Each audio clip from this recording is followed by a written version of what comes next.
In terms of what I discussed earlier, I think safety is pretty important in terms of understanding it. It seems to me that the way the seismic code has been written is pretty much a recipe. It's like you make a cake, right? You mix the ingredients, you put it in the oven, you bake it, it's perfect. The same way that the code has been done, which is very nice because it has allowed people to be able to use it without problems.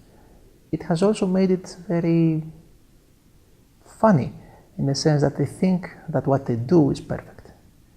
Okay, for example, there is a small equation, and then on the left side you have 3.1, and on the right side you have 3.11, and you feel like, oh, I did it, it's perfect. But it's not really like this. What we do is fraught with uncertainty. So in many cases in our job, understanding this is very important. So yes, understanding. It's a long discussion actually that enters how much does it cost a structure to be fixed. Usually a lot of people would think in terms of structural cost, but it's been happening lately all over the world that it's not just a structural cost.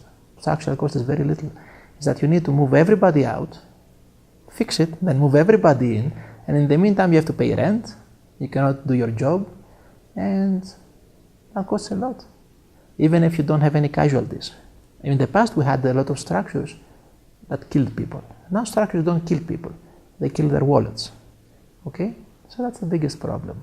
In terms of the bridges that I was talking before, they don't kill our wallets, they kill the government budget. It's best if you can do it in advance, because if you can do it in advance, which doesn't cost much. If you do it in advance, you do it in an office like this, with a computadora, okay, and some calculations, which may not be perfect. They're never perfect. But it doesn't cost you anything. And when it doesn't cost you anything, that's cheap. But you try to do it after, oh, that costs a lot. Imagine getting a bridge, for example, that has 2 lanes and make it 3 lanes. Or making a bridge, with thicker beams and thicker columns when it's already existing. That's a lot of money. The methods are changing, our work is improving, but because of the nature of civil engineering is like football. It's a very popular sport. It's for the people.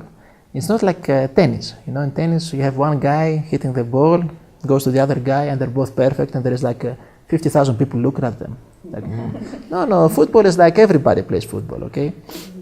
All you need is a ball and you play. It's the same thing with design, seismic design. Why? Because it's not like you have iPhone, iPhone, Apple engineers. You have the top engineers in the world working in fantastic spaces in the Bay Area with excellent offices, excellent equipment, the best people, the best material to produce something that everybody buys. It's not like this. They test it fully. We cannot do that. We have a lot of people, that engineers, that everybody will build his own, okay, not iPhone, but structure, which will actually not really be tested. It will be tested when the major event will come. So it's a popular sport. It's not for the best. So not the best engineers drive the sport. The average engineer drives the sport. So that's the thing. The best engineers that you saw in this room today, they're educated people doing PhDs, doing master's thesis. They will know this stuff, but not the vast majority. When knowledge of these things go back out to the vast majority, then you will be able to have, let's say, critical mass of people who will be able to do this kind of design. That's why I really believe in educating as much as possible. Because the methods are already there since 10, 15 years ago, and they've been improved. But until you get those people out who understand these methods, the real professionals will never use them. Because it's a new thing. You do not want to include a new thing in a sport that you already play pretty well. Why do that? It costs a lot of time and a lot of money. That's it.